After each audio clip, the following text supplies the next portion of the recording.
วยจริงนมครานยะงานยะการโมเก่งเหนื่อยไหมแก้มเปล่งอายเองอยากช่วยยะนายะนายะไรอายนี้บ่มีเกียรติคร้านอายหนุ่มอีสานเรื่องเหตุการณ์อายคล่องได้แอวเมืองเหนือพบเจ้าแก้มเรือเนื้ออ่อนหยุดหวังกันก่อนแดดร้อนหยุดก่อนพี่น้องพักคู่กับอายอย่าอายเลยเนื้อทองอายอยากเกี่ยวดองที่น้องคู่กำก็ได้กาอายอยู่อีสานบ้านนั้นก็ติดริมโขงห่างไกลผิวโขงอายก็ประสงค์อยากมาอายอยากฮักจริงกับสาวแม่ปิงน้องยาเชียงใหม่ก็ไกลดังว่าอายยังมาบ่สงสา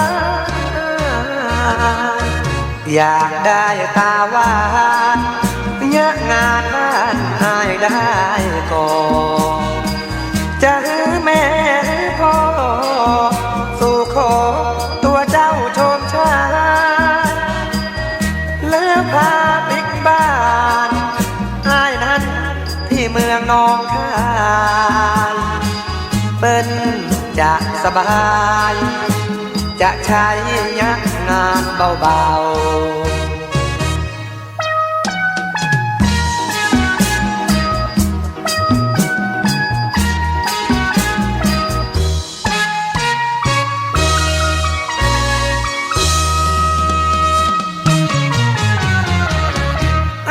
อยู่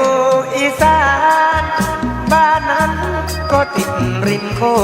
งห่างไกลคิ้วโกงอายก็ประสงค์อยากมาอายอยากฮักจริงกับสาวแม่ปิงน้องยาเชียงใหม่ก็ไกลดังว่าอายอยากมาบ่สงสารอยากได้ตาหวานยะงานบ้านอายได้ก่อนเจอแม่พ่อสู่ขอตัวเจ้าชมชายแล้วพาบิ๊กบ้านอายนั้นที่เมืองนองคายเปิ้น